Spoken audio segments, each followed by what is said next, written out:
ॐ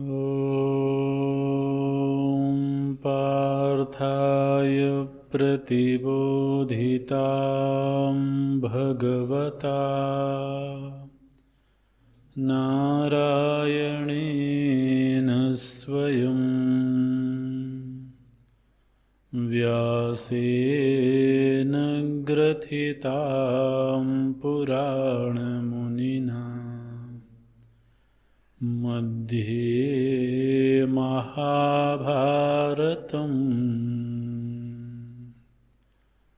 अद्वैतामृतवर्षिणीं भगवतीम्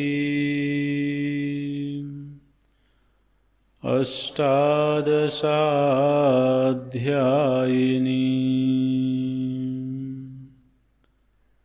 अम्ब त्वामनुसन्दधामि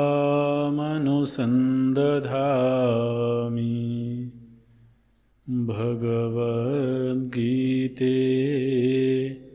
भवद्वेषिणी।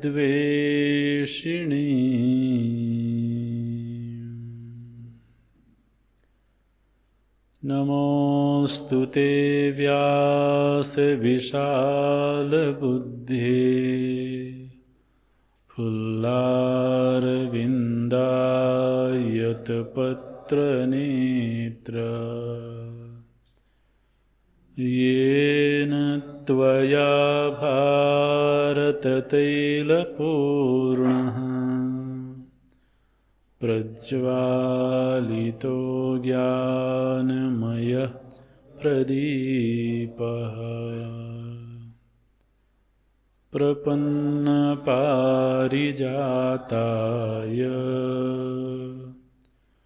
स्तोत्रवेत्रैकपाणये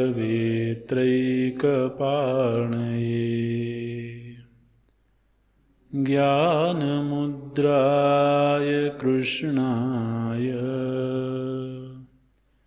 गीतामृतदुहे नमः।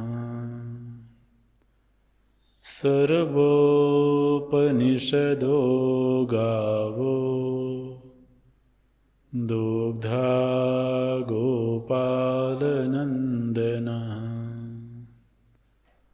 पार्थो वत्सः सुधीर्भोक्ता दुग्धं गीतामृतं महत्। वसुदेवसुतं देवं कंसचाणूरमर्दनम्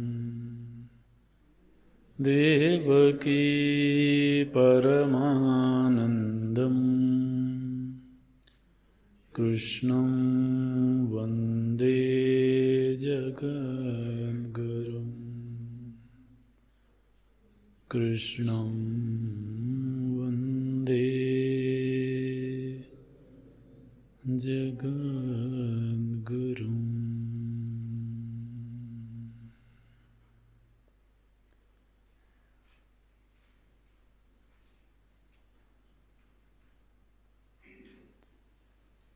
मात्रा स्पर्शास्तु कौन्तेय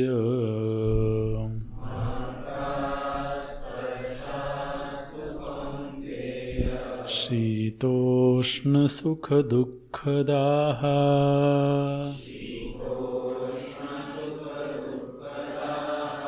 आगमापायिनो नित्याः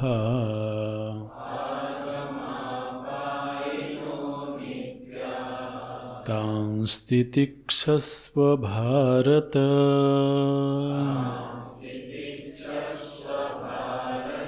यं हि न व्यथयन्त्येते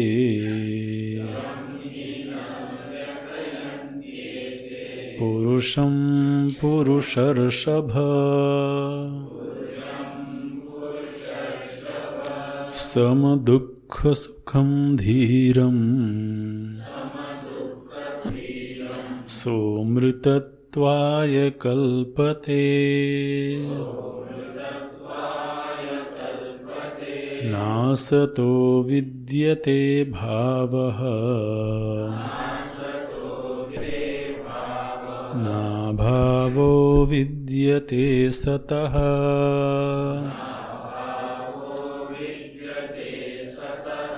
उभयोरपि दृष्टोऽन्तः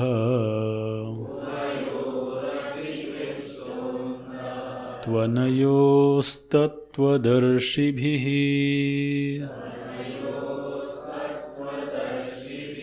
नासतो विद्यते भावः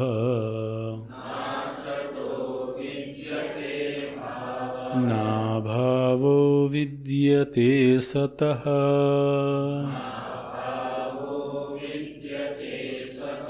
उभयोरपि दृष्टोऽन्तः त्वनयोस्तत्त्वदर्शिभिः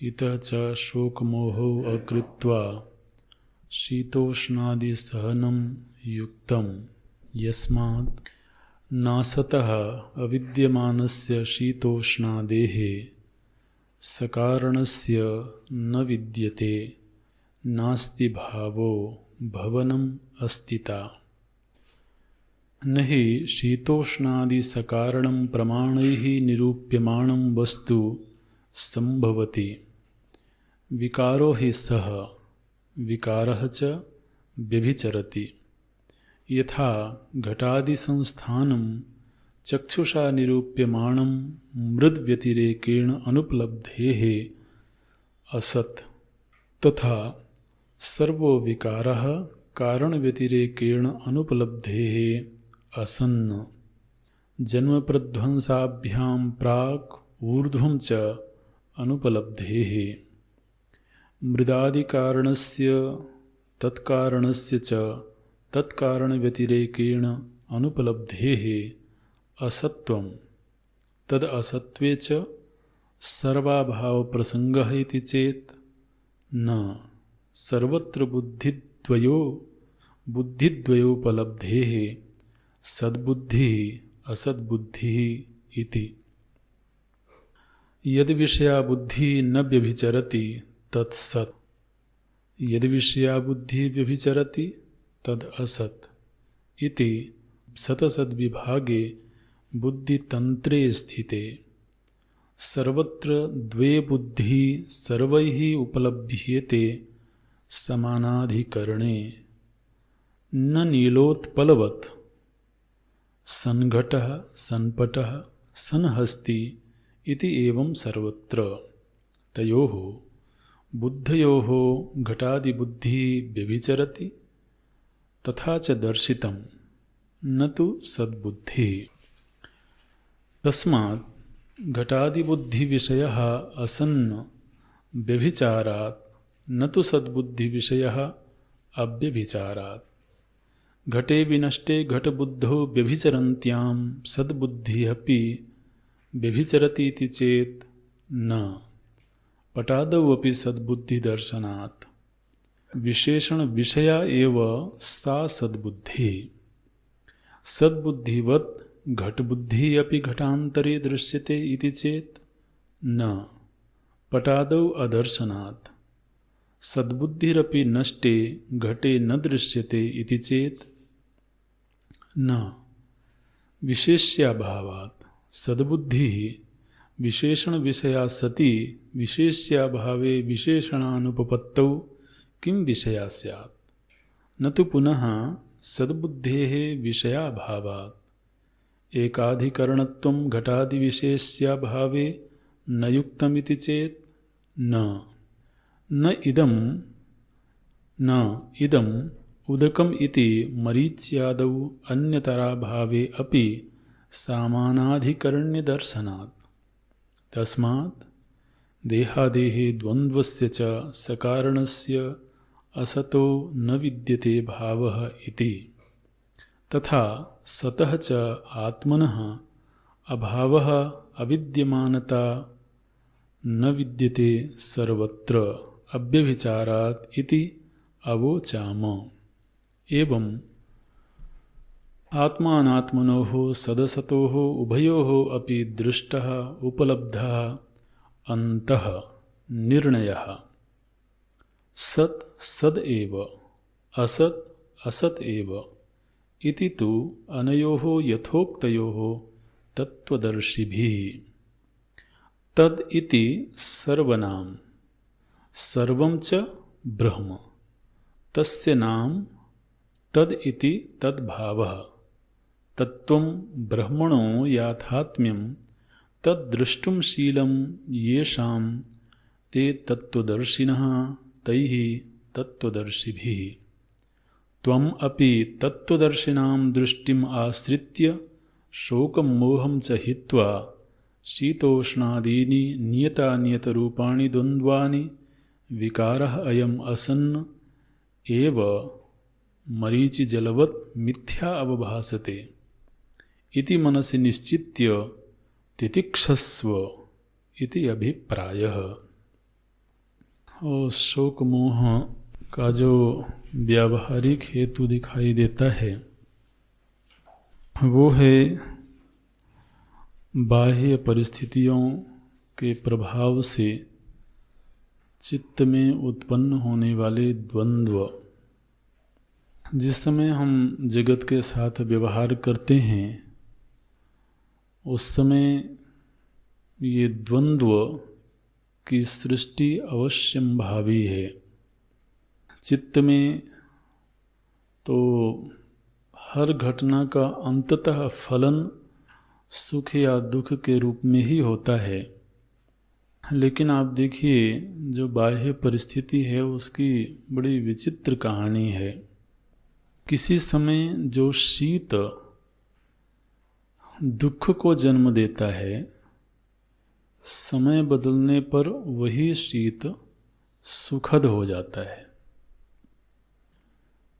उष्णता जो एक काल में सुखद होती है वही काल बदलने पर दुखद हो जाती है। तो ये जो आगमापायी शब्द है ये इस पर तो हम लोगों को विचार करना चाहिए।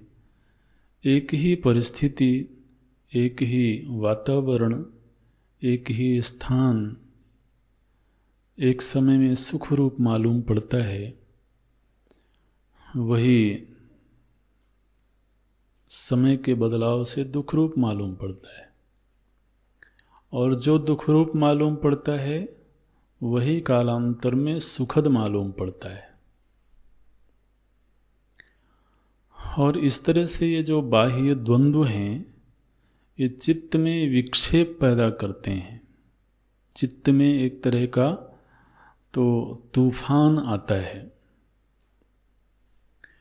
अब ऐसी स्थिति में तो जब भगवान कहते हैं तितिक्षस्व, तितिक्षा करो, तो तितिक्षा की बात तभी संभव है जबकि द्वंद्व की स्थिति होवे। और जिस समय पर सब कुछ हमारे अनुकूल है उस समय तितिक्षा के लिए स्थान ही किधर है। तितिक्षा नाम की जो संपत्ति है इस पर तो आप लोगों ने प्रवचन भी किया होगा, चिंतन भी किया होगा। तितिक्षा, तप, संतोष। आप देखिए संतोष की भूमिका कहाँ होती है? जहाँ लोभ की गुंजाइश हो। संतोष की महिमा कहाँ है? जहाँ लोभ के अवसर उपलब्ध हो। हमने शास्त्र में पढ़ा है ना, एक जगह पर भगवान भाष्यकार जी ने कहा कि एक नियम बनाया गया, एक विधान बनाया गया, मां हिंस्यात्, हिंसा मत करो। तो हिंसा मत करो ये नियम कहाँ सार्थक है? जहाँ हिंसा की संभावना है। अब जहाँ कोई आदमी आनंद से बैठा हुआ है शांतिपूर्वक, वो क्यों कहा जाएगा हिंसा मत करना? जहाँ पर हिंसा में बुद्धि प्रवृत्त होने को तैयार हो वहाँ पर ये नियम प्रभावी होगा।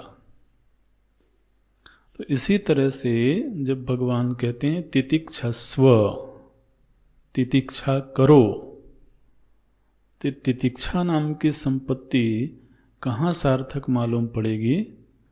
जहाँ हम द्वंद्व के प्रभाव में विचलित हो जाने को प्रस्तुत हों, वहाँ पर तितिक्षा की भूमिका है। और बहुत विचार करने पर ऐसा समझ में आता है कि वास्तव में तो ये तितिक्षा तभी संभलती है जब हमने कोई आलंबन बड़ी मजबूती से पकड़ के रखा हो। जैसे जब तेज आंधी आती है, आदमी रास्ते में चल रहा हो और इतनी तेज आंधी हो कि उसके उड़ने की संभावना हो, उस समय वो क्या करता है? किसी स्तंभ को पकड़ता है, किसी खूंटे को पकड़ता है। तो वो जो खूंटा है, वो जो स्तंभ है, वो उस उड़ने की घड़ी में भी उसको संभाल के रखता है। जीवन में आने वाले द्वंद्व से हम तभी बच के रह पाते हैं जब हमने कोई स्तंभ पकड़ के रखा हो कि चाहे द्वंद्व कितना भी आ जाए, लेकिन मुझे इस खूंटे को नहीं छोड़ना है। वो खूंटा होता है विश्वास का, श्रद्धा का, अपने समर्पण का, निर्णय का। तो जैसे एक तूफान आया बुद्धि में और लगा कि आज तो कोई साधन भजन नहीं होगा, बुद्धि विचलित है। लेकिन यदि संकल्प ये मन में है कि बुद्धि चाहे कितनी ही विचलित क्यों ना हो, मुझको इतना जप करना ही है। अभी स्थूल स्तंभ की बात नहीं है, बौद्धिक रूप से जब ये निर्णय लिया हुआ है कि मुझे इतना जप करना ही है, ये क्या है? ये एक स्तंभ है। अब ये स्तंभ ऐसा है, अपने ही बुद्धि के द्वारा लिया हुआ निर्णय ऐसा निर्णय है कि वो अपने आप से ही ये वादा करता है कि यदि किसी समय मेरी भी बुद्धि ये कहे कि आज तुम छोड़ दो, उस समय मैं अपनी बुद्धि की भी नहीं सुनूंगा। वो किसी फिल्म में एक डायलॉग था, एक बार जो कमिटमेंट कर लेता हूं तो फिर अपने आप के भी नहीं।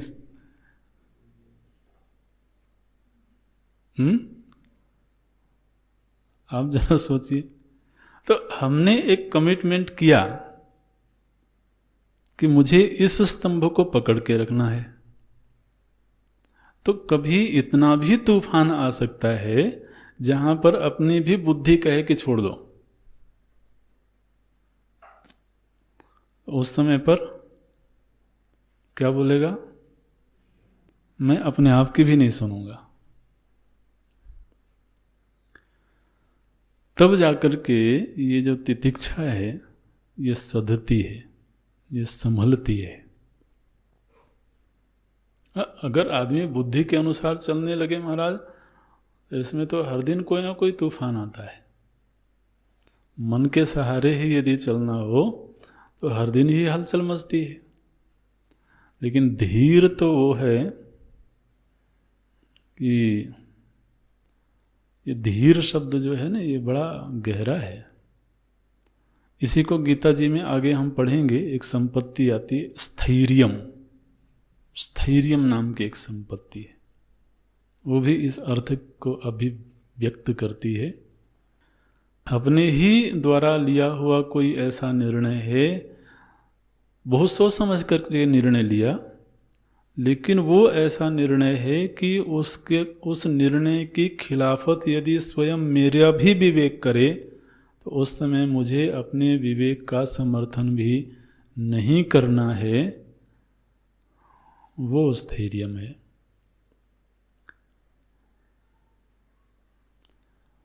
बोलते हैं भगवान की द्वंद्व नहीं आएंगे, ये अगर तुम कल्पना करके बैठे रहो तो फिर आपको बताया था हमने, समुद्र के किनारे खड़ा हुआ व्यक्ति ये उम्मीद करता है कि जिस दिन लहरें शांत हो जाएंगी उस दिन मैं तैरूंगा। तो ना नौमन तेल होगा, अब आधा ही बोलेंगे तो भगवान बोलते हैं तितिक्षस्व। अच्छा, जो इस संपत्ति को संभाल के रख सकता है, अब आप सोचिए 60 संपत्तियां हमने पढ़ी है, उस 60 संपत्ति में से इस तितिक्षा नाम की संपत्ति को कितना महत्व भगवान दे रहे हैं। यहां तक कि अगर आप तुलनात्मक अध्ययन करें तो कदाचित श्रम की संपत्ति भी छूट जाए, दम की संपत्ति भी छूटने लगे,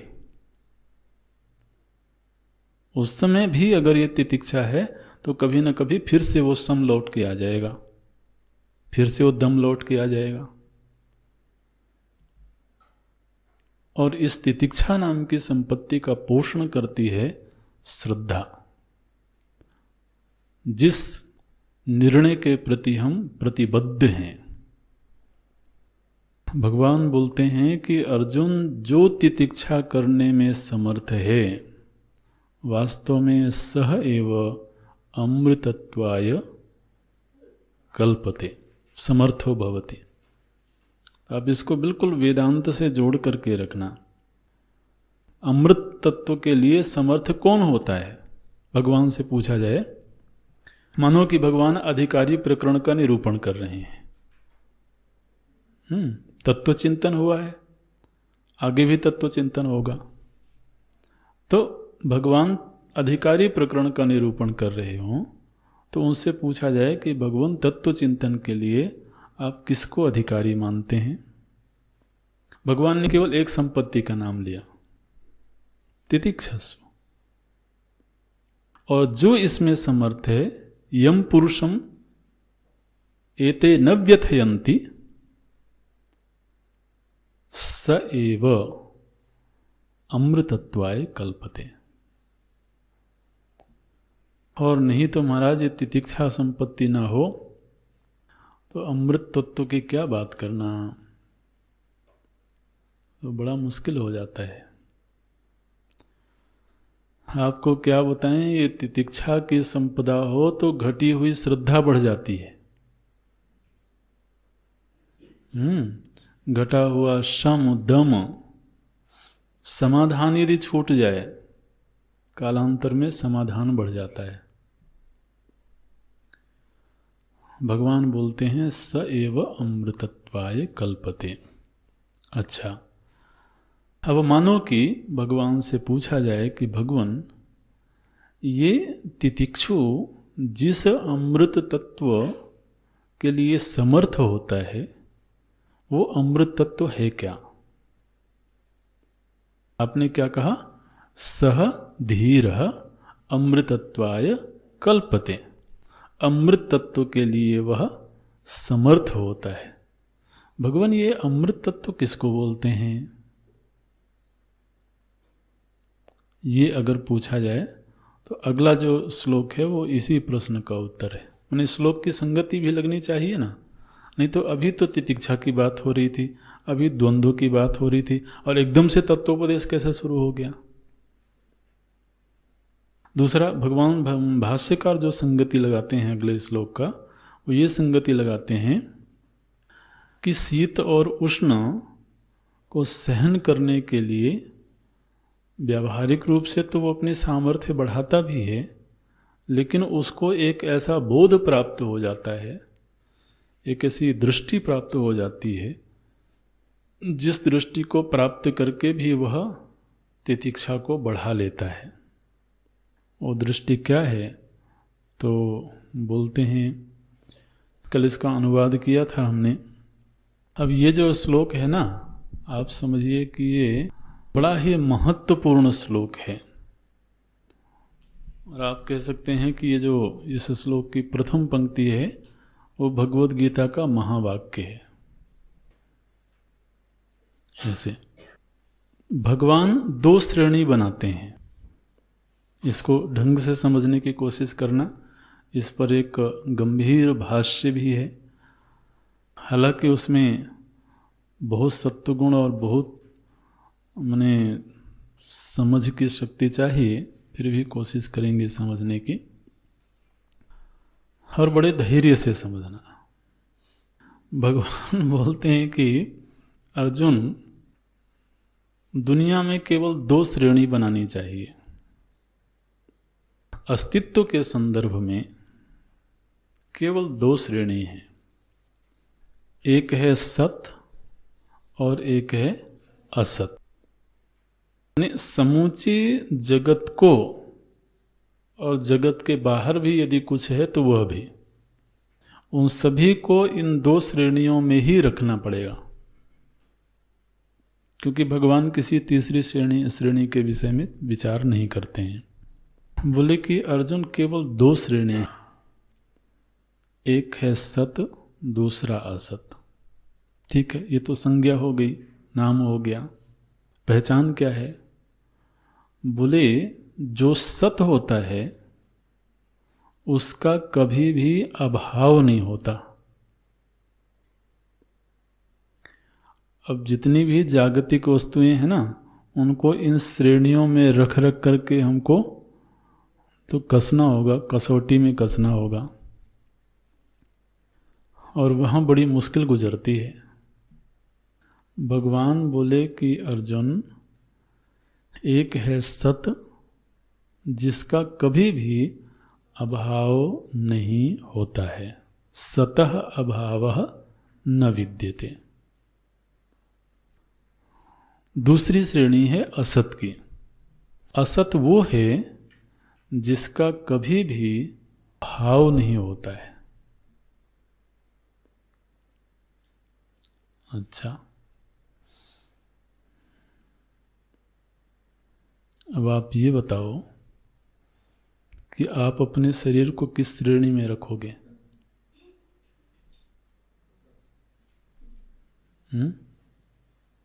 उन्हें पहले सिद्धांत को अच्छे से समझ लो।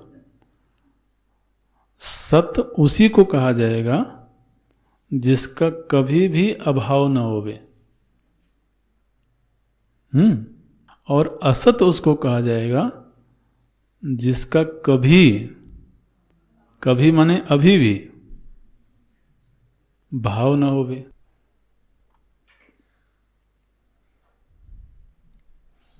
बोलो भाई, अपने शरीर को किस में रखा जाए?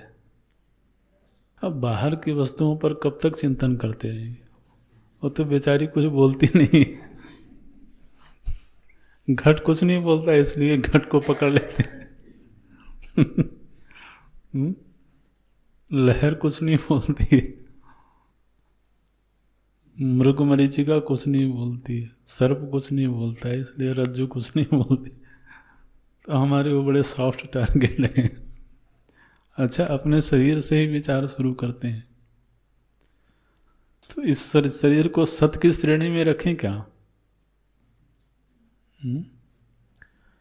रखने में कोई दिक्कत नहीं है, लेकिन बस ये है कि वो परिभाषा घटनी चाहिए। परिभाषा क्या दी गई कि अगर आप किसी को सत कह देते हो तो फिर उसका कभी भी अभाव नहीं होना चाहिए।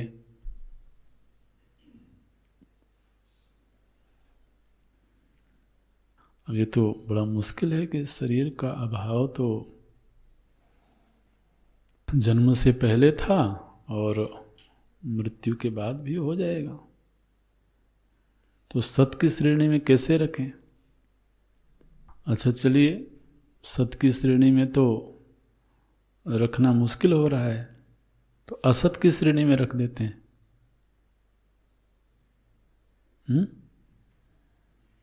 तो असत की क्या परिभाषा बताई गई?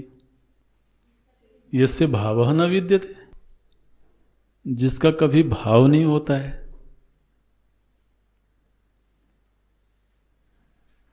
ये भगवान श्री कृष्ण ना कभी कभी ऐसी बात बोल देते हैं, बड़ा मुश्किल हो जाता है।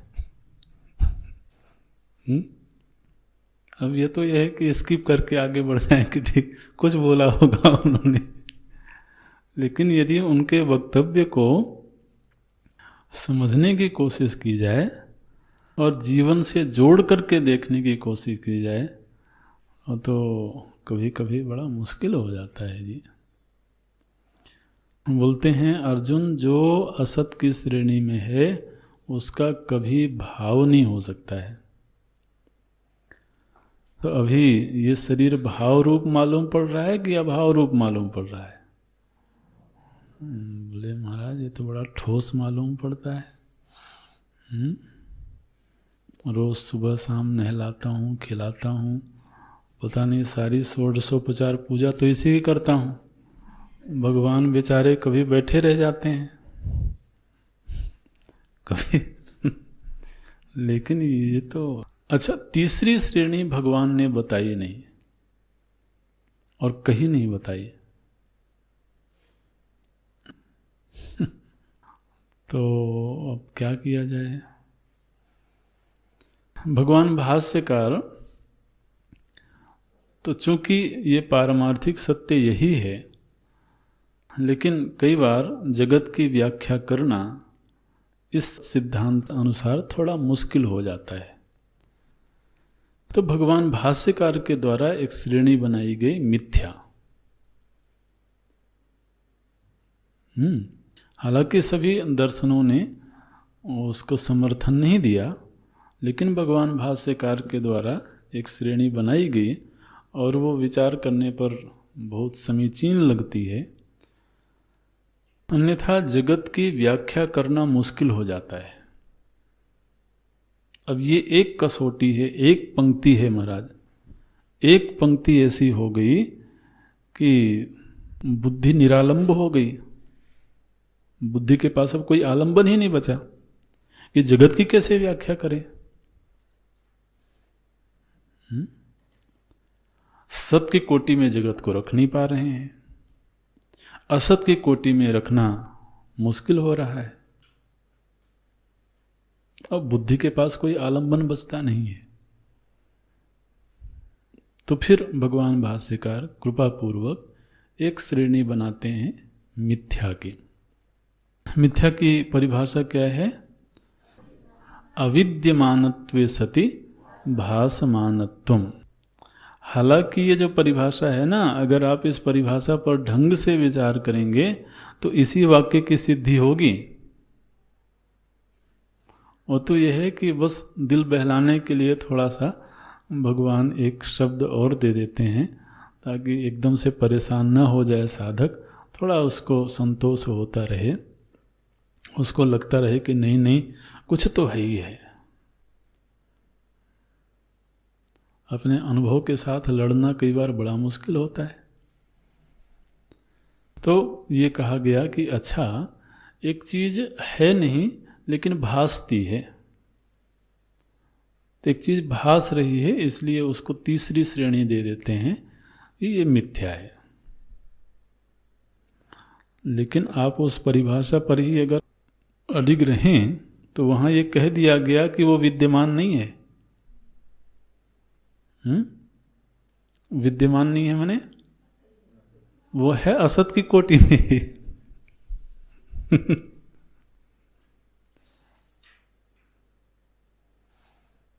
लेकिन ये बहुत बड़े पारमार्थिक सत्य की उद्घोषणा प्रभु जी ने करी है। वहां तक हमारी बुद्धि आरोहण करे तो फिर बात है। और भगवान बोलते हैं कि देखो ये जो बात कही जा रही है ये तत्वदर्शी भी दृष्टा, तत्वदर्शियों के द्वारा ये सत्य देखा गया है।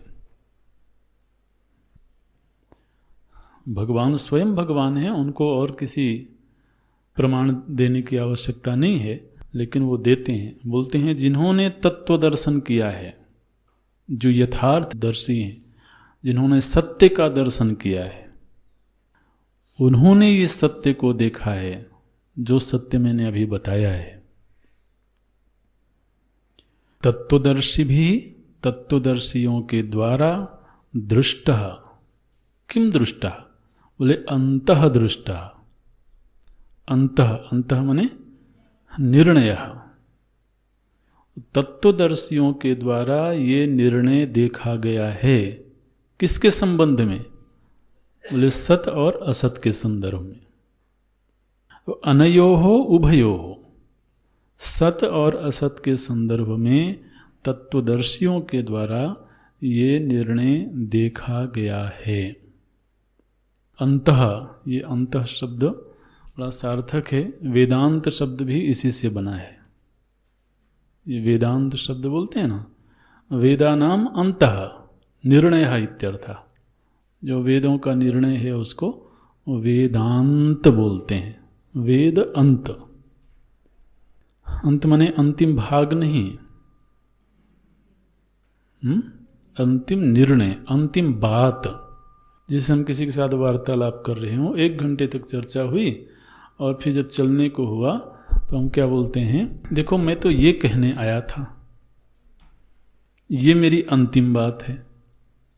तो जो 1 घंटे तक चर्चा हुई, बोले तो वो इस बात की भूमिका के लिए करी 1 घंटे चर्चा, मुख्य बात ये है। तो इसी तरह से जो तत्वदर्शी हैं, जब उन्होंने सत और असत पर चिंतन आरंभ किया, विश्लेषण आरंभ किया, तो उन्होंने ये देखा कि जो सत होता है उसका कभी भी अभाव नहीं होता है, और सत नाम की एक वस्तु है। सत का मतलब ही होता है होना, किसी चीज का होना। और जो असत है, यदि कोई भी वस्तु असत की कोटि में है तो वो कभी भाव रूप नहीं होती है। ये पारमार्थिक सत्य है। हमको समझना कैसे है, तो बोले कि समझने का तरीका यही है। भगवान भाष्यकार जी इस तरह से तो इस श्लोक की संगति लगाई है उन्होंने, आगे भाष्य में भी पढ़ेंगे हम। तो भगवान भाष्यकार जी ने ये संगति लगाई कि देखो, तुम जिस द्वंद्व को लेकर के परेशान हो रहे थे, अब ये बताओ उस द्वंद्व को तुम किस श्रेणी में रख रहे हो? सत की श्रेणी में रख रहे हो कि असत की श्रेणी में रख रहे हो? बोले असत की श्रेणी में रखना पड़ेगा। तो असत की श्रेणी में रखने का मतलब है कि द्वंद्व है ही नहीं, और जब द्वंद्व है ही नहीं तो फिर तितिक्षा का सवाल ही किधर है? फिर अगला वाक्य ये होगा। ये भगवान भाष्यकार ऐसे संगति लगाते हैं। लेकिन हम लोगों को समझने के लिए माने हमारे जो आचार्य हैं वो हमारी बुद्धि के धरातल को ध्यान में रख करके कभी कोई बात करते हैं तो थोड़ी सहूलियत देने के लिए वो कुछ व्याख्याएं दे देते हैं। अब जैसे वेदांत में ये व्याख्या दी गई कि एक पारमार्थिक सत्य है, एक व्यावहारिक सत्य है और एक प्रातीतिक सत्य है। तो अब इस व्याख्या से ये हुआ कि थोड़ा हमारे मन को राहत मिल गई। जगत की व्याख्या करने के लिए, अपने व्यक्तित्व की, शरीर की व्याख्या करने के लिए थोड़ा सा हमको अवकाश मिल गया, जगह मिल गई। क्योंकि सत की श्रेणी में शरीर को रखा नहीं जा सकता है, अन्यथा सत की तलाश में कोई निकलता ही क्यों? अगर शरीर सत होता, इंद्रियां, मन, बुद्धि, चित्त की वृत्तियां, संस्कार, कर्म वासना, ये सब चीजें यदि सत होती तो फिर अलग से सत की खोज के लिए कौन निकलता? तो ये तो बुद्धि ने स्वीकार किया हुआ है कि ये सत नहीं है। अब बस समस्या वहां आती है जहां पर यह कह दिया जाए कि ये असत है। उस स्वीकृति में फिर थोड़ी सी समस्या आती है। ध्यान रखें, ये चीजें सत नहीं हैं, इस स्वीकृति में किसी को कोई आपत्ति नहीं है। कोई आपत्ति नहीं है। आपत्ति कहाँ होती है? जहाँ पर अगर ये कह दिया जाए कि ये असत है, माने अभाव रूप है, वहाँ थोड़ी सी दिक्कत हो जाती है। इसलिए कोई बड़े से बड़ा विद्वान भी यदि शरीर की व्याख्या करे, जगत की व्याख्या करे, और वो इस श्लोक को केंद्र में रख कर के व्याख्या करें, अगर तो इस श्लोक को छोड़ देना है या अपने विचार के अनुसार उसको मोल्ड कर देना है, अपने अनुसार कोई व्याख्या कर लेनी है, तो वो अलग बात है। अन्यथा तो इस पंक्ति में स्पष्ट ही है, यहाँ पर कोई मिलावट भगवान के वाक्य में है नहीं। सीधे सीधे दो टूक बात कर दी भगवान ने। सतः अभावः न विद्यते, असतः भावः न विद्यते। माने इतने सरल शब्दों में आपको क्या बताएं, भगवान की वाणी का जो माधुर्य है, इतने सरल शब्दों में इतने बड़े सिद्धांत का उद्घाटन कर दिया। 3 शब्द एक वाक्य में, 3 शब्द दूसरे वाक्य। सतः अभावः न विद्यते, असतः भावः न विद्यते। वाक्य छोटा सा है लेकिन महावाक्य है। तो अब दिक्कत वहाँ आती है जब ये कहा जाए कि ये जगत असद रूप है। इसकी स्वीकृति में थोड़ी सी समस्या आती है। इसलिए जबकि हम इसको सत की कोटि में भी नहीं रख पा रहे हैं, एट द सेम टाइम शश विषाणवत, खरगोश के सिंह की भांति हम इसको असत की कोटि में भी नहीं रख पा रहे हैं, तो तीसरी श्रेणी बनानी ही पड़ेगी।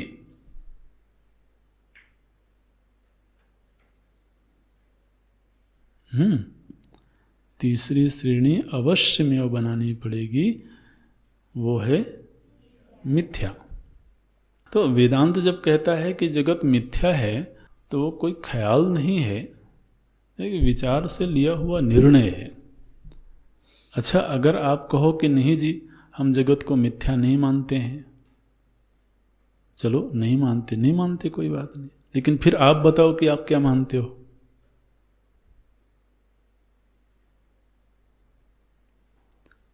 क्योंकि हम आप भी कभी न कभी जब समाज में जाएंगे इस तरह के विषयों पर चर्चा होगी, और हमने मंच से बोल दिया कि संसार मिथ्या है जी। अच्छा, अब वो अगर थोड़ा सा कोई अड़ियल सा श्रोता हो तो बस वो इंतजार करेगा कि आप मंच से कब उतरोगे। पक्का।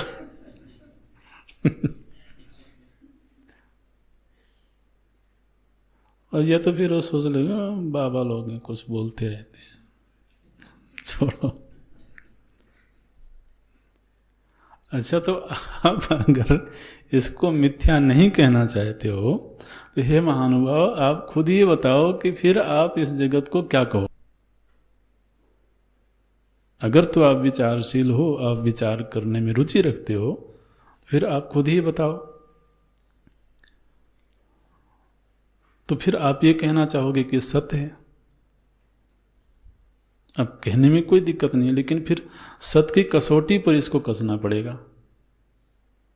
अरे, हम एक व्यक्ति को मिथ्याभाषी इसलिए कहते हैं क्योंकि उसके द्वारा जो बोला हुआ वचन है, उस वचन में व्यभिचार हो जाता है। आज एक बात बोला उसने, अगले दिन बदल गया, इसलिए तो हमने मिथ्या कहा ना। अगर तो आज जैसा था वैसा ही कल भी रहता, वैसा ही परसों भी रहता, और हर काल में वैसा ही रहता, तो हम मिथ्या क्यों कहते हैं? तो अब आप जगत को यदि सत्य कहने जा रहे हो, तो क्या जगत में ऐसी कोई वस्तु आपको मिली जो आज जैसी है कल भी वैसी ही रहेगी, और कल जैसी रहेगी परसों भी वैसी ही रहेगी?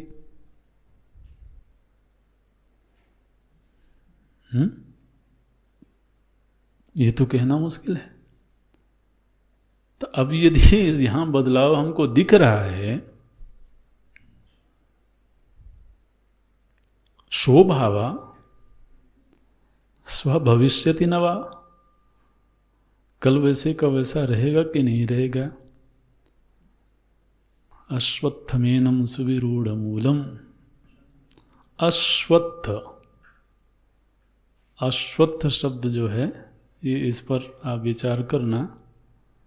स्वः न भविष्यति, कल नहीं रहेगा, उसी को अश्वत्थ बोलते हैं। न रूपमस्येह तथोपलभ्यते, इह रूपम तथा एव न उपलभ्यते। आप श्लोक पाठ करते हो ना, इसका जो रूप आज दिखाई दे रहा है कल वैसे का वैसा ही उपलब्ध नहीं होगा। अब आप बताओ, आप ऐसे जगत को सत की श्रेणी में कैसे रख सकते हो? अनुभव में आ रहा है इसलिए एकदम असत नहीं कह सकते। तो आप कोई और अगर नया शब्द बनाना चाहो तो बना दो, लेकिन लगता नहीं कि मिथ्या से बेहतर और कोई शब्द हो सकता है। हालांकि इस मिथ्या शब्द पर और गंभीरता से विचार करेंगे तो वो फिर असत में जाकर के ही पर्यवसित होगा। तो जो व्यावहारिक सत्य की श्रेणी है वो वास्तव में असत की ही श्रेणी है, लेकिन बुद्धि को एक सहारा देने के लिए बीच में थोड़ा सा गैप दे दिया गया। लेकिन हमको पारमार्थिक सत्य का बोध होना चाहिए। पारमार्थिक सत्य यही है कि जो सत्य है वो सत्य है और जो असत है वह असत है। अब इस पर भाष्य थोड़ा सा देखते हैं। भाष्य काफ़ी आपको पहले ही बोलने की थोड़ा गंभीर है, इसलिए जितने लोगों की सामर्थ्य हो कोशिश करें समझने की, लेकिन अगर समझ में आ जाएगा तो बहुत आनंद है। बोले कि नासतः, यहीं से तो श्लोक शुरू हुआ है। नासतो विद्यते भावः न भावो विद्यते सतः उभयोरपि दृष्टोऽन्तस्त्वनयोस्तत्त्वदर्शिभिः। नासतः न असतः, न असतः का अर्थ करते हैं अविद्यमानस्य, जो विद्यमान नहीं है। कौन? बोले शीतोष्णादेः।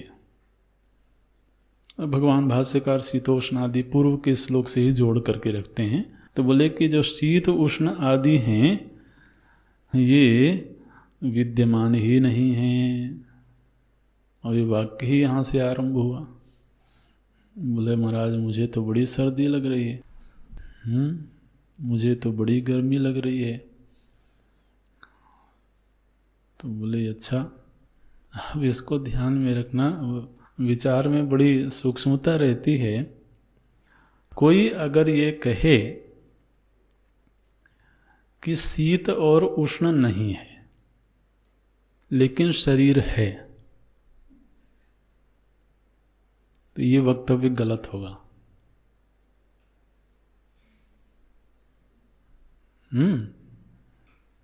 ये वक्तव्य गलत होगा। कोई कहे भूख और प्यास नहीं है लेकिन शरीर है, तो ये शीत उष्ण आदि तो प्रभाव हैं, एक परिस्थिति के प्रभाव से घटने वाली घटना है। तो जब ये कहा जाएगा कि शीत उष्ण नहीं है तो ये वक्तव्य तभी सार्थक होगा जब पहले ये निर्णय लिया जाए कि शरीर नहीं है। अच्छा, अभी चलते हैं भाष्य में। बोलते हैं शीतोष्णादेः सकारणस्य, शीत और उष्ण अविद्यमान हैं अपने कारणों के सहित। तब जाकर के बात पूरी हुई।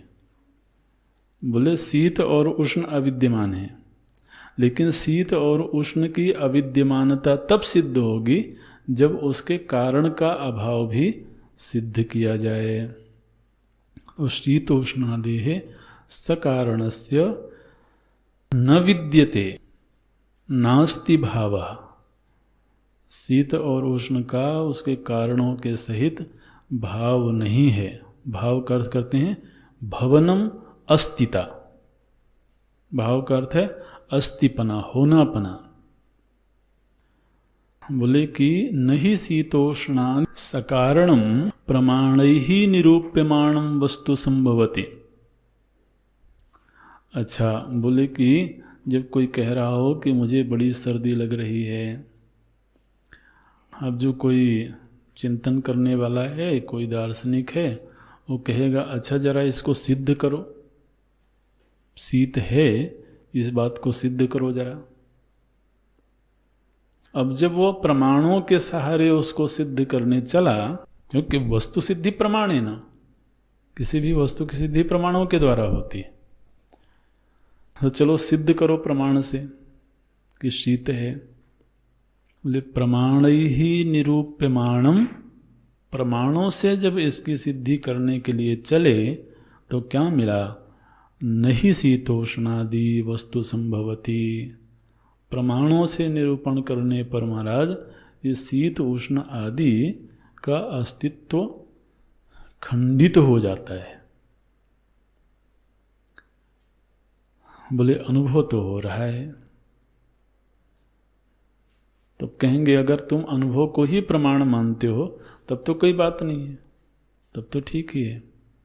लेकिन फिर अनुभव प्रमाण मानने पर बहुत सारी ऐसी चीजें होंगी जो अनुभव से प्रमाणित होने पर भी असिद्ध हो जाती हैं। तो प्रमाण तो वो है जिससे प्रमा की उत्पत्ति होवे, और प्रमा वो है जो अबाधित होवे। प्रमाणांतर से जिसका बाध न हो सके उसको तो प्रमा बोलेंगे, और प्रमा का जो करण है उसको प्रमाण बोलते हैं। तो अनुभव रूपी प्रमाण से उत्पन्न प्रमा, ये वाक्य समझना कठिन तो नहीं पड़ रहा है। अनुभव रूपी प्रमाण से उत्पन्न प्रमा, आपने कहा कि ये मेरा अनुभव है, इसका मतलब अनुभव को आपने प्रमाण की श्रेणी में रखा। तो अनुभव प्रमाण से उत्पन्न प्रमा फिर अन्य किसी भी प्रमाण से खंडित नहीं होनी चाहिए।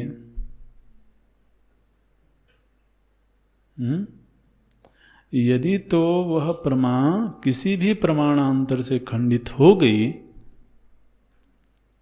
तो या तो प्रमा गलत थी या प्रमाण गलत था।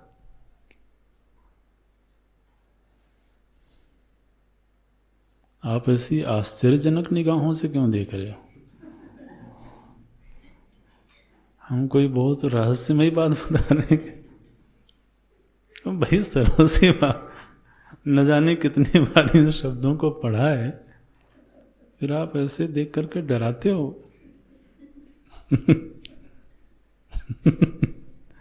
तो बोलते हैं नहीं शीतोष्णादि सकारणम प्रमाण ही निरूप्यमाणम वस्तु संभवती। शीत उष्ण आदि का जब प्रमाणों से परीक्षण किया गया तो इनका होना सिद्ध नहीं हुआ। कैसे सिद्ध नहीं हुआ, अब उसको व्याख्या बताते हैं। बोले देखो ये शीत उष्ण आदि क्या है? बोले विकारो ही सह, ये शीत उष्ण आदि विकार हैं। बोले अच्छा विकार हैं, ये बात तो ठीक है। विकारः च व्यभिचरति, और जो विकार होता है वो तो बदलता रहता है, उसमें व्यभिचार होता है। बोले हाँ ये भी ठीक है, विकार में व्यभिचार होता है। बोले यथा घटादि संस्थानम चक्षुषा निरूप्यमाणम, हमने चक्षु इंद्रिय के द्वारा निरूपण किया, निर्णय लिया कि ये घट है। घट के दृष्टांत को ले आए भगवान भाष्यकार। बोले कि चक्षुषा निरूप्यमाणम किम घटादि, घटादि संस्थानम, घट स्थान पर जब हमने देखा जहाँ पर घट रखा हुआ था तो वहाँ पर नेत्र के द्वारा ये निरूपण किया गया कि यहाँ पर घट है। लेकिन जब और गहराई से उस पर चिंतन किया तो क्या पाया कि वास्तव में यहाँ पर तो मिट्टी है।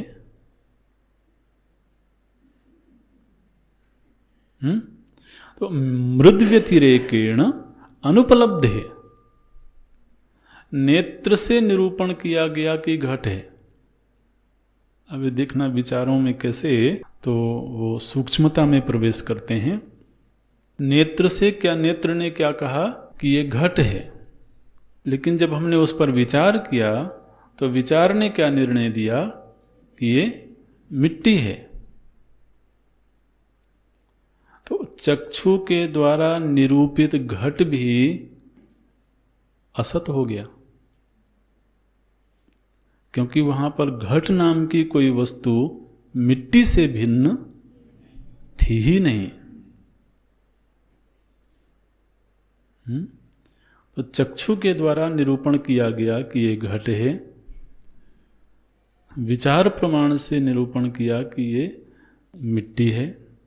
तो घट नाम की वस्तु मिट्टी से पृथक मिली ही नहीं, तो क्या कहना पड़ेगा?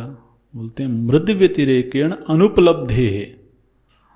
मृद से अलग करके, मिट्टी से अलग करके घट की उपलब्धि हुई नहीं, इसलिए वो घट क्या है? असत है। तथा, ये तो दृष्टांत था, बिल्कुल इसी दृष्टांत के आधार पर ये कहना होगा। अच्छा, घट क्या है? बोलो मिट्टी का विकार है। घट निर्माण से पहले भी मिट्टी थी, लेकिन तब हम उसको घट नहीं कह रहे थे। जब घट का निर्माण नहीं हुआ था तब भी तो वहां मिट्टी थी। आपका नेत्र कह रहे थे कि ये घट है? नहीं कह रहे थे। तो मिट्टी में विकार हुआ तो घट बना, और फिर वो घट नेत्रभाष्य हुआ। तो नेत्र ने कहा कि देखो ये रहा घट। वो घट क्या है? मिट्टी का विकार है। लेकिन जिस का विकार है वो वास्तव में उससे भिन्न कोई वस्तु है नहीं। तो इसी तरह से जितने विकार होते हैं, अभी तो एक दृष्टांत था घट वाला, घट के दृष्टांत में पहले ये तय कर लो कि घट जो कि मिट्टी का विकार था, वास्तव में वहां मिट्टी से भिन्न कोई घट नाम की पृथक वस्तु थी ही नहीं। घट नाम की पृथक वस्तु असत है। मृत्तिकेत्येव सत्यम, मृत्तिका ही सत्य है। तो इसी तरह से फिर विकारों की श्रेणी में जो जो कुछ भी आ जाएगा,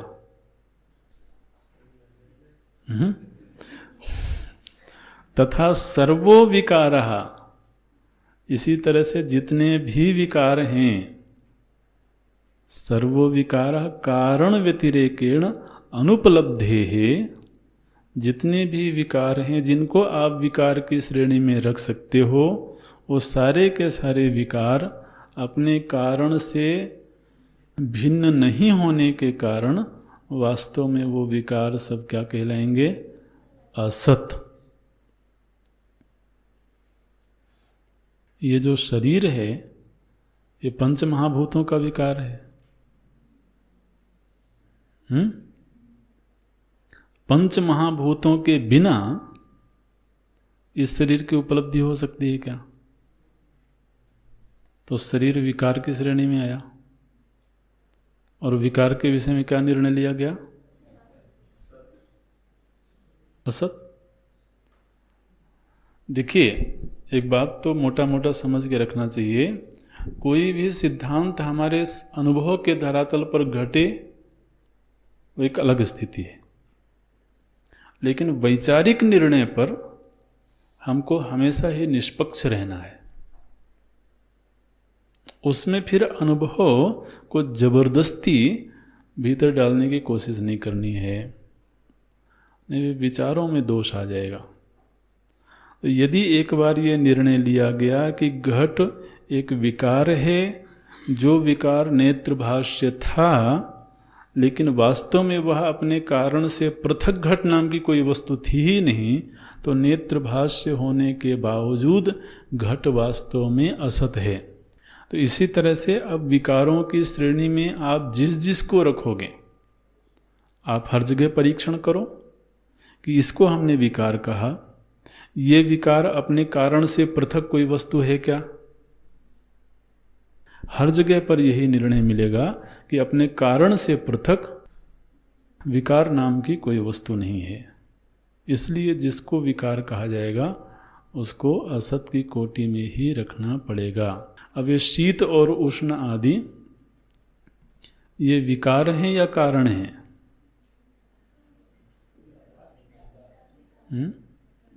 विकार हैं, तो फिर तो असत की कोटि में ही रखे जाएंगे। बोले नहीं, मुझको तो सर्दी लग रही थी। अब सर्दी लग रही थी तो कपड़ा पहन लो भाई, कौन मना करता है। लेकिन अब सर्दी लग रही थी से कह दो कि नहीं सर्दी सत्य है, ये विचार से तो सिद्ध नहीं होता है। इसी वाक्य को तो सिद्ध करते हैं, जन्म प्रध्वंसाभ्याम प्राक ऊर्ध्वम च अनुपलब्धे। हमने विकार को असत क्यों कहा है, इसके लिए भगवान भाष्यकार एक हेतु देते हैं। क्या हेतु देते हैं? बोले जन्म प्राक एक विकार है, माने एक आकृति विशेष है, वो अपने जन्म से पहले अनुपलब्ध थी। माने घट का जब जन्म नहीं हुआ था उस समय पर घट अनुपलब्ध था, और जब घट का प्रध्वंसा भाव हो जाएगा उसके बाद भी घट अनुपलब्ध रहेगा। बोलते हैं जन्म प्रध्वंसाभ्याम प्राक ऊर्ध्वम च। ये प्राक शब्द जुड़ेगा जन्म के साथ में, यानी जन्म के पहले, और प्रध्वंसा भाव ऊर्ध्वम, प्रध्वंसा भाव के साथ जुड़ेगा ऊर्ध्वम, माने प्रध्वंसा भाव के बाद। तो आप जिसको विकार कह रहे हैं उस विकार का एक काल विशेष में जन्म हुआ, इसका मतलब जन्म के पहले वो नहीं था। और उसका जब प्रध्वंसा भाव हो जाएगा तब भी वो नहीं रहेगा। तो चूंकि वह जन्म से पहले भी नहीं था और प्रध्वंसा भाव के बाद भी नहीं रहेगा, इसलिए ये निर्णय दिया गया कि जिस समय वो दिख रहा है उस समय भी नहीं है। इसके लिए एक कारिका आपको दे देते हैं।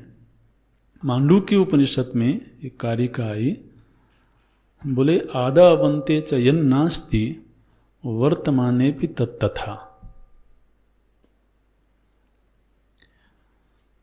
भगवान गौड़पादाचार्य जी ने ये बात कही, आदावंते च यन्नास्ति, आदौ अंते, आदौ मने जन्म से पहले, अंते मने नष्ट हो जाने के बाद, यन्नास्ति जन्म से पहले जो नहीं है, मृत्यु के बाद जो नहीं रहेगा, आदावंते च यन्नास्ति वर्तमानेपि तत् तथा, तथा मने वर्तमान में भी सह नास्त्येव। ये भगवान भाष्यकार बोलते हैं, जन्म प्रध्वंसाभ्याम प्राक ऊर्ध्वम च अनुपलब्धे है। आप देखिए जगत के विषय में हमारी यही तो समस्या है। हम जानते हैं कि जगत की वस्तु उत्पन्न होने से पहले नहीं थी, और ये भी जानते हैं कि जगत की वस्तु नष्ट हो जाने के बाद नहीं रहेगी। अब समस्या ये हो रही है कि जिस समय वो प्रतीत हो रही है उस समय उसका होना माना जाए या नहीं होना माना जाए। इस विचार से तो ये निर्णय निकला कि उसका नहीं होना ही मानना पड़ेगा। ये एक तरह से अपना सिद्धांत पूरा हो गया। अब इस पर पूर्व पक्ष उठता है। बड़े प्यारे से पूर्व पक्ष हैं। बोले कि महाराज आपने कहा कि ये जो कार्य है, जो विकार है, वो अपने कारण से भिन्न कुछ नहीं है। इसलिए आपने विकार को असत कह दिया। तो आपने जिसको कारण कहा उसका भी कोई कारण है कि नहीं? आपने कहा कि घट का कारण मिट्टी है, तो चूंकि घट मिट्टी से भिन्न कुछ नहीं है इसलिए घट असत है। तो आपने एक तरह से मिट्टी को बचा लिया। लेकिन मिट्टी भी किसी का कार्य है कि नहीं? जिसको आपने कारण श्रेणी में रखा वो कारण का भी कोई और कारण है कि नहीं? तो आप जब उसके कारण पर विचार करोगे तो फिर मिट्टी का भी वही स्टेटस मिलेगा जो घट का है। तो इस तरह से हर विकार जो अपने कारण के बिना कुछ नहीं है और जो कारण है वो फिर से किसी का कार्य है, वो फिर से किसी का कार्य है, इस तरह से खोजते खोजते तो महाराज आपको कुछ भी सत मिलेगा ही नहीं, सब कुछ असत हो जाएगा। देखिए क्या बोलते हैं, मृदादि कारणस्य। ये मृद आदि क्या है? बोले ये कारण है घट के। ये आपने कहा? बोले हाँ हमने कहा। फिर तत्कारणस्य, फिर उस मिट्टी का भी कोई कारण होगा। तो जब मिट्टी के कारण को हम देख लेंगे तो उस समय मिट्टी भी असत हो जाएगी। ठीक है। तो जैसे अगर पंच महाभूतों के आधार पर विचार करें तो पृथ्वी कार्य है किसका? जल का। तो अब जब जल पर हमारी दृष्टि जाएगी तो जल की दृष्टि से पृथ्वी असत हो जाएगी। लेकिन जल भी अंतिम कारण तो है नहीं। फिर जल के कारण पर जब हमारी दृष्टि जाएगी तो जल असत हो जाएगा। बोलते हैं मृदादि कारणस्य तत्कारणस्य च तत्कारण व्यतिरेकेण अनुपलब्धे है असत्वम। तो वो भी अपने कारण के बिना और कुछ मिलता नहीं है, तो इसलिए वो भी असत हो गया। फिर उसके आगे जाएंगे तो फिर वो किसी का कार्य हो जाएगा। तो इस तरह से ये असत होने का जो सिलसिला चला है वो तद असत्वे च सर्व अभाव प्रसंगः इति चेत। तो अगर आपने इस सिलसिला को आगे बढ़ाया तो एक विचार के ऐसे मोड़ पर पहुंचोगे आप जहां पर सर्व का अभाव हो जाएगा, सब कुछ अभाव रूप हो जाएगा। तो ये तो आप मरणम शरणम की ओर जा रहे हो। भगवान भाष्यकार बोलते हैं न तद असत्वे च सर्वाभाव प्रसंगा इति चेत। ऐसा यदि हम कहें तो भगवान भाष्यकार बोलते हैं न। क्यों ना? बोले सर्वत्र बुद्धिद्वयोपलब्धे है सद्बुद्धि असद्बुद्धि इति। सर्वत्र जगत में हर जगह पर दो तरह की बुद्धियां उपलब्ध होती हैं। सर्वत्र बुद्धिद्वय उपलब्धे है। दुनिया में हर जगह पर दो तरह की बुद्धियां उपलब्ध होती हैं। वो दो बुद्धियां क्या हैं? बोले एक सद्बुद्धि और एक असद्बुद्धि इति। तो अब बुद्धि के दो विभाग किए भगवान भाष्यकार ने। बोले कि दो बुद्धि जगत की समस्त वस्तुओं में उपलब्ध होती हैं। एक सद्बुद्धि है, एक असद्बुद्धि है। सद्बुद्धि क्या है? तो ये वाक्य अंडरलाइन कर लेना। सत की एक और परिभाषा देते हैं। बोले यद विषया बुद्धि न व्यभिचरति तत् सत। ये सत की एक बड़ी सुंदर परिभाषा है। बोले यद विषया बुद्धि न व्यभिचरति तत् सत। जिसके विषय में बुद्धि का व्यभिचार नहीं होता है, माने कोई ऐसा विषय है जो विषय बुद्धि के घेरे में आया और फिर उस बुद्धि का कभी व्यभिचार नहीं हुआ। कोई ऐसा विषय भी है जिस विषय को बुद्धि ने धारण किया और फिर उस विषय में कभी व्यभिचार नहीं हुआ और तद विषया बुद्धि भी कभी व्यभिचरित नहीं हुई। व्यभिचरित नहीं हुई माने परिवर्तन नहीं हुआ, अन्यथा नहीं हुआ। तो जिस विषय की बुद्धि कभी भी व्यभिचरित नहीं होती है उस विषय को सत कहते हैं। और यद विषया बुद्धि व्यभिचरति, और जिस विषय को बुद्धि ने धारण तो किया लेकिन उसमें व्यभिचार हो गया, बोलते हैं तद असत इति सद असत विभागे बुद्धि तंत्रे स्थिते।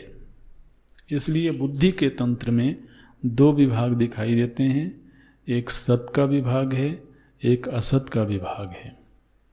और ये सत और असत नाम की जो दो बुद्धियां हैं, ये दोनों ही बुद्धियां एक ही अधिकरण में प्राप्त होती हैं।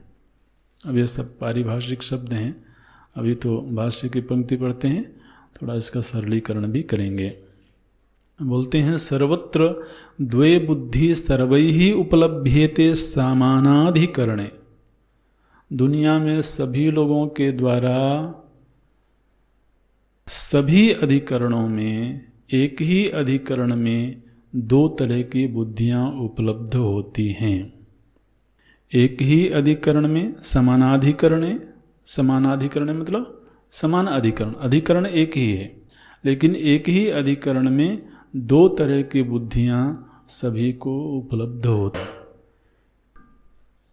अच्छा, इसको थोड़ा सा अभी समझ लेते हैं, फिर आगे के वाक्यों में तो अगली कक्षा में प्रवेश करेंगे। क्योंकि एक प्रसंग उठ गया है, इसलिए थोड़ा इसको समाप्त करने के लिए आप समझ लीजिए। भगवान भाष्यकार क्या कह रहे हैं कि जब भी हमने किसी वस्तु को देखा, तो जब हमने वस्तु को देखा माने वस्तु का जब ज्ञान हुआ, तो उस ज्ञान की बुद्धि में ही दो विभाग हैं। हमारी बुद्धि ने एक विषय का आकार धारण किया, उस एक विषय के ज्ञान में एक साथ दो बुद्धियां बन रही हैं। क्या दो बुद्धियां बन रही हैं? जैसे पुस्तक है, पुस्तक को हमने देखा तो हमने केवल इतना वाक्य बोला पुस्तकम, आगे कुछ नहीं बोला, केवल बोला पुस्तकम, तो एक बुद्धि बनी। लेकिन जब हमने कहा पुस्तकम अस्ति, तो दो बुद्धि बनी, एक पुस्तक और दूसरा उसका होना। इसलिए हमने शुरू में कहा था कि ये बड़ा सूक्ष्म विषय है, आगे इसका और विस्तार करेंगे, लेकिन वो सूक्ष्म होता जाएगा। लेकिन अभी इतना थोड़ा सा समझ के फिर पूरा करेंगे। बोलते हैं जब भी हम किसी विषय को देखते हैं तो उसमें एक साथ दो बुद्धियों का निर्माण होता है। पुस्तकम अस्ति, घटम अस्ति, पटम अस्ति, ठीक, मनुष्यः अस्ति, गृहम अस्ति। अब इतने सारे विषयों का हमें ज्ञान हुआ, इनमें से एक जो विषय था वो व्यभिचरित हो रहा था, लेकिन एक विषय व्यभिचरित नहीं हो रहा था। अस्ति अस्ति अस्ति अस्ति, इसका कहीं व्यभिचार नहीं हो रहा था। लेकिन पुस्तकम, घटम, पटम, गृहम, मनुष्यः, ये सब एक दूसरे को रिप्लेस कर रहे थे। यद विषया बुद्धि न व्यभिचरति, वो क्या है?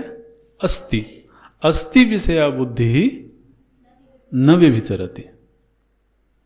तो यद विषया बुद्धि न व्यभिचरति तत् सत्, और यदि विषया बुद्धि व्यभिचरति तद असत। ये यहाँ पर विचार का विषय है और सुंदर विचार है। अभी आप इस वाक्य पर चिंतन करना, आपके पास में वक्त होगा। अभी यहाँ पूरा करते हैं।